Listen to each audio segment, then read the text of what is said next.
മഹാഗുരുശരണം. ഇന്ന് മാർച്ച് 23 ഞായറാഴ്ച എന്നെ കാണുകയും കേൾക്കുകയും ചെയ്യുന്ന എല്ലാ ഈശ്വര ചൈതന്യങ്ങൾക്കും ശ്രീനിവാസപ്പയുടെ വിനീത നമസ്കാരം.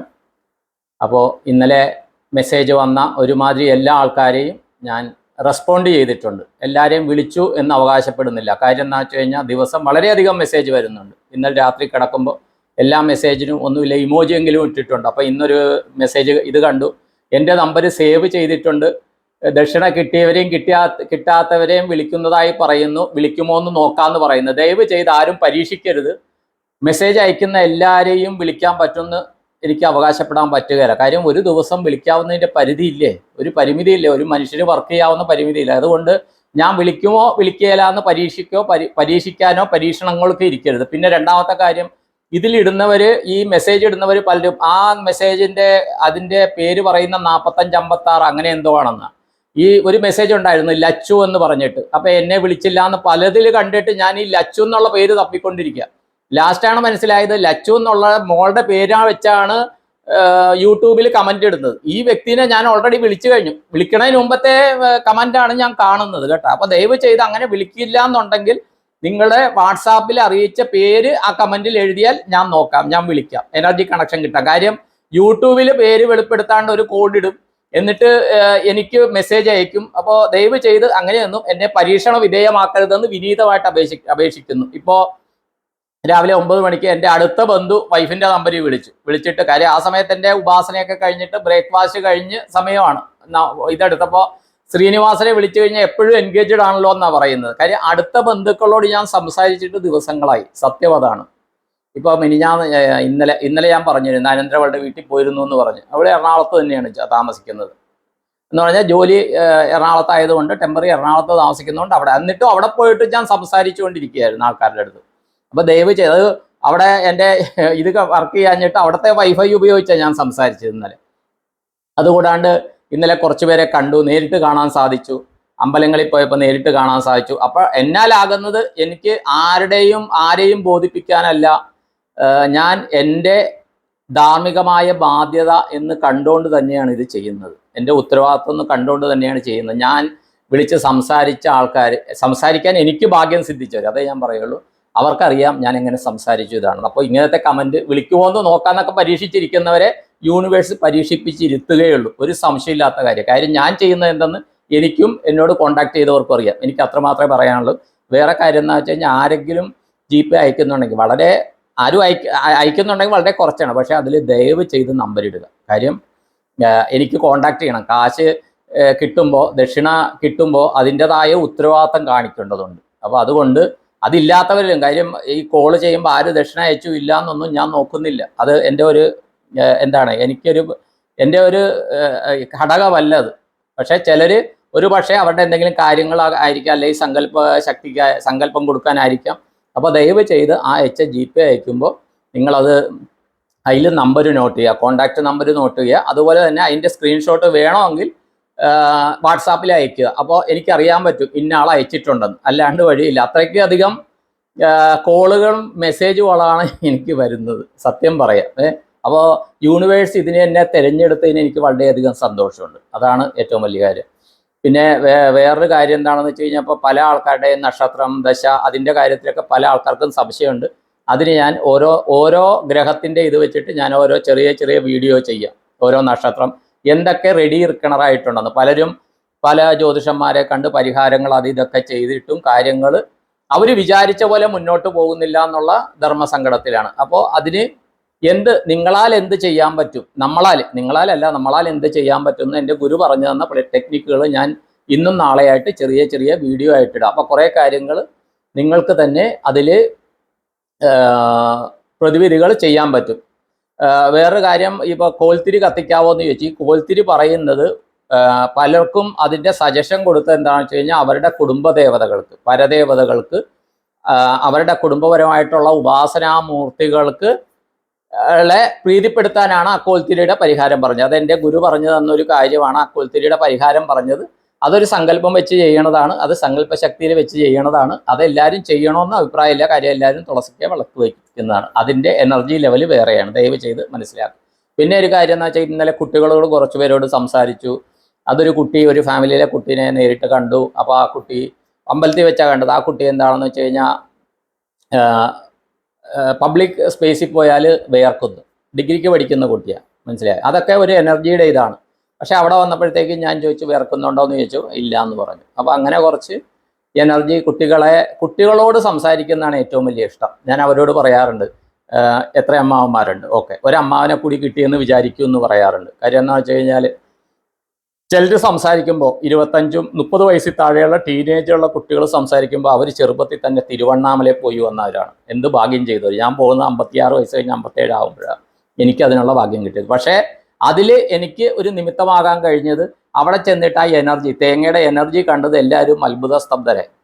കാര്യം അവർ പോയത് എത്രയോ പവർഫുൾ ഉള്ള സ്ഥലത്താണെന്ന് കണ്ടുകൊണ്ട് അവർ ഭയങ്കര സന്തോഷമായി. കാര്യം ഞാൻ വിളിച്ച് ചിലരുടെ ആ എനർജി കണക്ഷൻ കിട്ടിയപ്പോൾ ചിലരെ ഞാൻ വിളിച്ചു. ഇന്നലെ വിളിച്ചു കഴിഞ്ഞപ്പോൾ അവർക്ക് സംസാരിക്കാൻ തന്നെ പറ്റുന്നില്ല, മനസ്സിലായോ? അതാണ് കാര്യം. അവിടെ തിരുവണ്ണാമലയിൽ അത് പറയുമ്പോൾ എൻ്റെ ശരീരം ഇതാകുന്നു. തിരുവണ്ണാമലയിൽ നിങ്ങൾ ചെറുപ്പത്തിലെത്തിയോ അതിനെന്തോ കാരണമുണ്ട്. പക്ഷേ ഒന്ന് പറയാം, കല്യാണം കഴിക്കാണ്ട് ഭർത്താവുമായിട്ട് സംസർഗം ഇല്ലാണ്ട് ഉള്ളതല്ല ആത്മീയ ജീവിതം. ദയവ് ചെയ്ത് മനസ്സിലാക്കുക. അതിനുദാഹരണം അഹല്യാദേവിയും ഗൗതമ മഹർഷിയാണ്. രാവിലെ സന്ധ്യാവന്ദനത്തിന് പോയ ആള് തിരിച്ചു വന്നത്. ആ സമയത്ത് ഇന്ത്യൻ വന്ന് ഗൗതമ മഹർഷിയുടെ രൂപത്തിൽ വന്ന്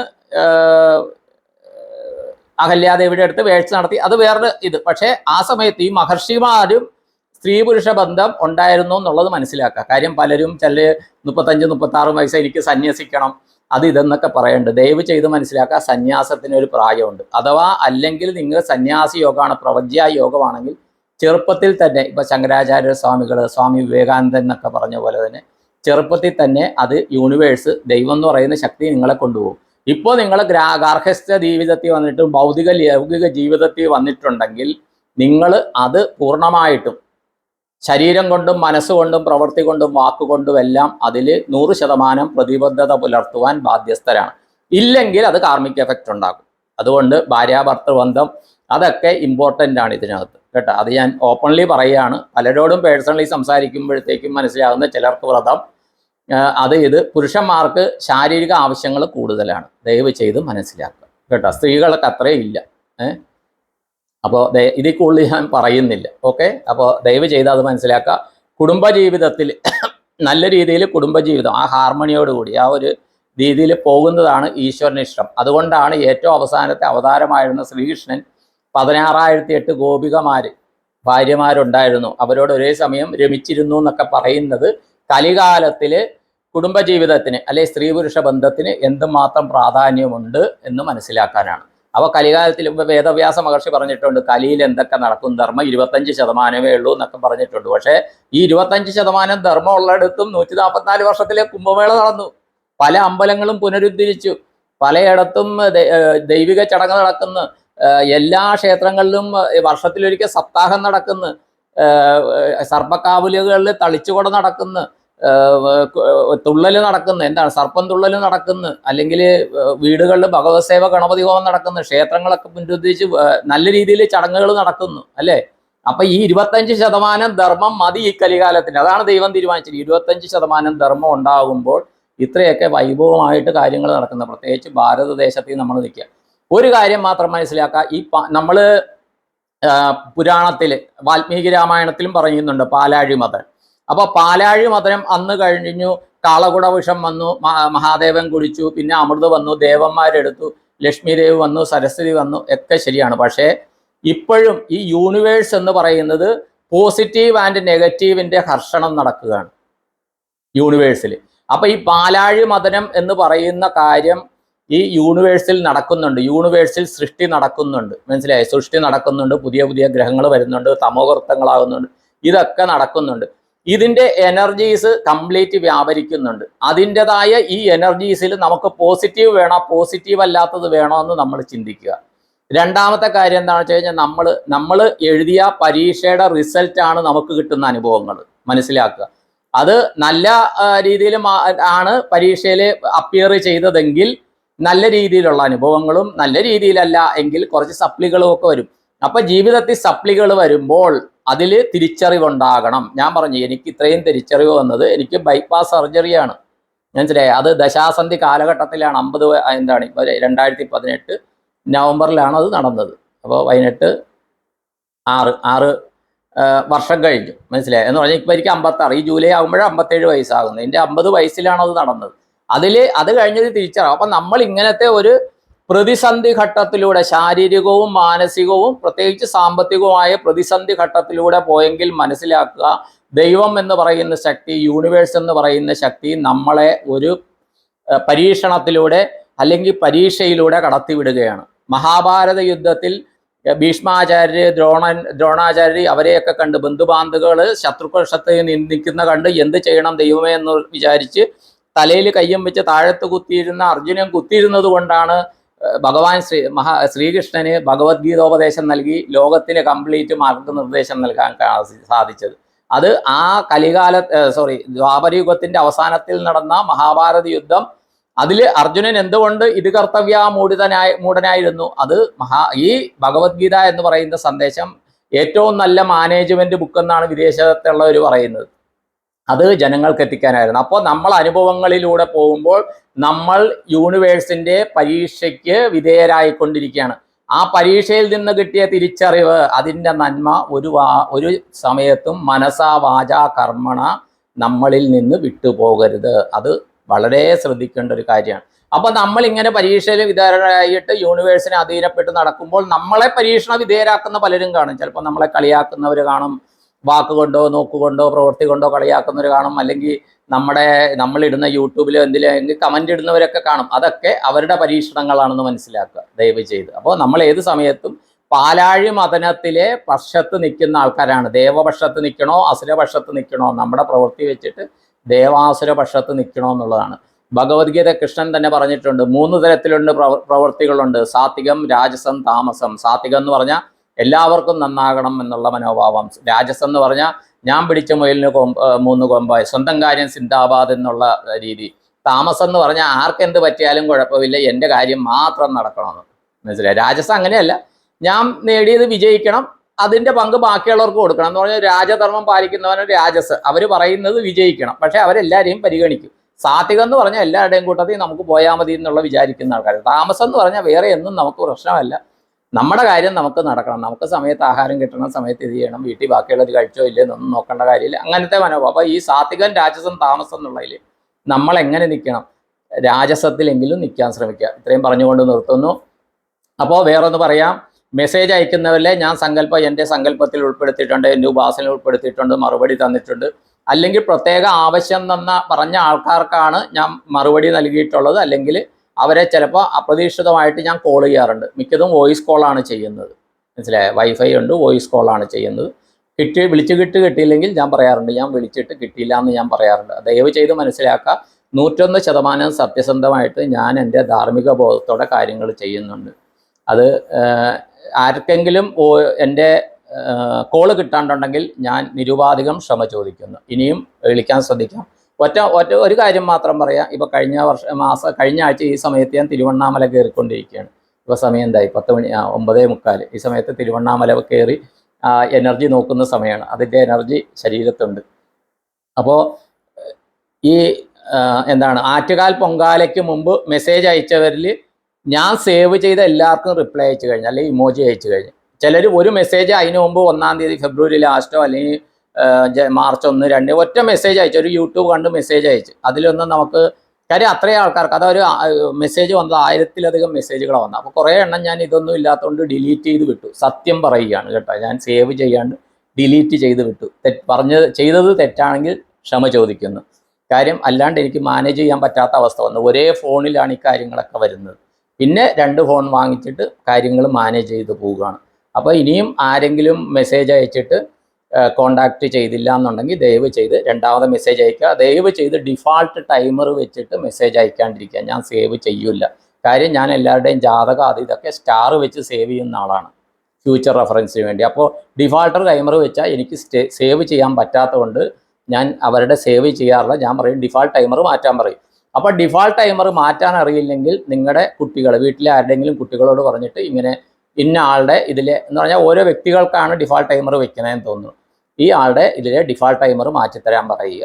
ഞാൻ ഡിഫാൾട്ടർ ടൈമർ വെച്ച് ഞാൻ ഞാൻ ഇപ്പോഴും കോണ്ടാക്ട് ചെയ്യുന്ന ഒരേ ഒരാളുള്ളൂ, അത് രമചേച്ചിയാണ്. രമചേച്ചി കണ്ണൻ്റെ കളിപ്പ എന്താണ് കണ്ണൻ്റെ കണ്ണൻ്റെ സ്വന്തം ആളായതുകൊണ്ട് ഞാൻ രമചേച്ചി മാത്രം ഡിഫാൾട്ട് ടൈമർ വെച്ച് എന്നോട് കോണ്ടാക്ട് ചെയ്യുന്നത്, മനസ്സിലായി. അപ്പോൾ രമചേച്ചി പ്രത്യേക നമസ്കാരം. ഗുരുവായൂർ കണ്ണൻ കൂട്ടത്തിലുണ്ട് കേട്ടോ. ഇത്രയും പറഞ്ഞുകൊണ്ട് നിർത്തുന്നു. അപ്പോൾ ഇന്നത്തെ എൻ്റെ ഉപാസനയുടെ ഇപ്പോൾ ഞാൻ കഴിഞ്ഞ ഞായറാഴ്ച പോയി ചെയ്ത ആ തിരുവണ്ണാമലയിൽ എനർജിയിലൂടെ നടന്ന ആ എനർജി, അതുപോലെ ഇന്നത്തെ ഉപാസന, എൻ്റെ ഉപാസനകളുടെ ഫലം, അതുപോലെ തന്നെ ഗുരുവായൂർ കണ്ണൻ ഇപ്പോൾ മനസ്സിൽ വന്നു. അപ്പോൾ ആ ഗുരുവായൂർ കണ്ണൻ്റെ ആ എനർജി, അതിൻ്റെ എല്ലാം പുണ്യം എന്നെ കാണുകയും കേൾക്കുകയും ചെയ്യുന്ന എല്ലാവർക്കും, അവരുടെ കുടുംബാംഗങ്ങൾക്കെല്ലാം പങ്കിട്ട് നൽകുന്നു. എന്നെ കാണുകയും കേൾക്കുകയും ചെയ്യുന്ന നിങ്ങൾക്കെല്ലാവർക്കും, നിങ്ങളുടെ കുടുംബാംഗങ്ങൾക്കെല്ലാവർക്കും, നമ്മുടെ കുടുംബാംഗങ്ങൾക്കെല്ലാവർക്കും ദീർഘായുസ്, പൂർണ്ണാരോഗ്യം, സത്സന്താന സൗഭാഗ്യം, ധനധാന്യ സമൃദ്ധി, സർവകാര്യസിദ്ധി, സർവൈശ്വര്യം, സർവ മനോകാമനാഭിഷ്ടവും, മനസ്സിലെ ആഗ്രഹങ്ങൾ നടക്കാനും, അതുപോലെ നമ്മുടെ കുടുംബങ്ങളിലെ നമ്മുടെ കുട്ടികൾ എല്ലാം നല്ല മാർക്കോടുകൂടി വിദ്യാഭ്യാസത്തിൽ ഉന്നത വിജയം കൈവരിക്കാനും, അവരാഗ്രഹിക്കുന്ന രീതിയിൽ ജോലിയിലോ പ്രൊഫഷനിലോ സർവീസിലോ അവർക്ക് ജോയിൻ ചെയ്യാനും, അതുപോലെ അവർക്ക് സംസ്കാര സമ്പന്നമായ, അവരവരുടെ കുലത്തിനും ധർമ്മത്തിനും അനുസൃതമായി സംസ്കാര സമ്പന്നമായ ജീവിത പങ്കാളി ലഭിക്കാനും, ഓരോരുത്തരും ചെയ്യുന്ന ജോലിയിലും വ്യാപാരത്തിലും ഉത്തരോത്തര അഭിവൃദ്ധി ഉണ്ടായി വരുമാന വർധന ഉണ്ടാകാനും, അതുപോലെ എല്ലാവരുടെയും ജീവിതത്തിൽ എല്ലാ സമയത്തിലും, വീട്ടിലാകട്ടെ, ജോലി സ്ഥലത്താകട്ടെ, വ്യാപാര സ്ഥലത്താകട്ടെ, കുട്ടികൾ പഠിക്കുന്നിടത്താകട്ടെ, കുട്ടികൾ പഠനാവശ്യത്തിന് താമസിക്കുന്നിടത്താകട്ടെ, ഓരോരുത്തരും ചെയ്യുന്ന കുട്ടികളും ചെയ്യുന്ന യാത്രകളിലെല്ലാം അവരുടെ യാത്രകളും ജീവിതവും എല്ലാം സുരക്ഷിതമാകാനും, അതുപോലെ എല്ലാവരുടെയും ഇഷ്ടദേവത, കുലദേവത, ഗ്രാമദേവതയുടെ അനുഗ്രഹത്താൽ എല്ലാവരുടെയും ജീവിതം സുഖവും സന്തോഷവും സമൃദ്ധിയും സമാധാനവും നിറഞ്ഞതാകാനും എൻ്റെ ഗുരുപരമ്പരകളെ, ഉപാസനാമൂർത്തികളെ എല്ലാം മനസാ സ്മരിച്ചുകൊണ്ട് സങ്കല്പം ചെയ്തുകൊണ്ട് പ്രാർത്ഥന ചെയ്യുന്നു. എല്ലാവർക്കും നന്ദി, നമസ്കാരം. ഞാൻ പറയുന്നതിൽ എന്തെങ്കിലും കൂടുതൽ കുറവുണ്ടെങ്കിൽ ദയവ് ചെയ്ത് ക്ഷമിക്കുക. എന്നോട് കാണിക്കുന്ന സ്നേഹത്തിനും കരുണയ്ക്കും വളരെയധികം നന്ദിയുണ്ട്. കടപ്പാട് പറഞ്ഞാൽ തീരുകയില്ല. എന്നിൽ നിന്ന് എന്തെങ്കിലും പ്രതീക്ഷിക്കുന്ന രീതിയിലുള്ള മറുപടി കിട്ടിയില്ല എന്നുണ്ടെങ്കിൽ ദയവ് ചെയ്ത് ക്ഷമിക്കുക. ഞാൻ ഇമ്പ്രൂവ് ആയിക്കൊണ്ടേയിരിക്കുന്നു. ഇത്രയും പറഞ്ഞുകൊണ്ട് എല്ലാവർക്കും എല്ലാവിധ നന്മകളും വരട്ടെ എന്ന് ആ യൂണിവേഴ്സിന് മുമ്പിൽ, പരാശക്തി പരമാത്മാവിന് മുമ്പിൽ മനസ്സുകൊണ്ട് സാഷ്ടാംഗം പ്രണമിച്ചുകൊണ്ട് സങ്കല്പം ചെയ്തുകൊണ്ട് പ്രാർത്ഥിച്ചുകൊണ്ട് നിർത്തുന്നു. All the best to all. Thank you all. എന്നെ കാണുന്ന കേൾക്കുന്ന എല്ലാവർക്കും നിങ്ങളുടെ സ്വന്തം ശ്രീനിവാസപ്പയുടെ വിനീത നമസ്കാരം.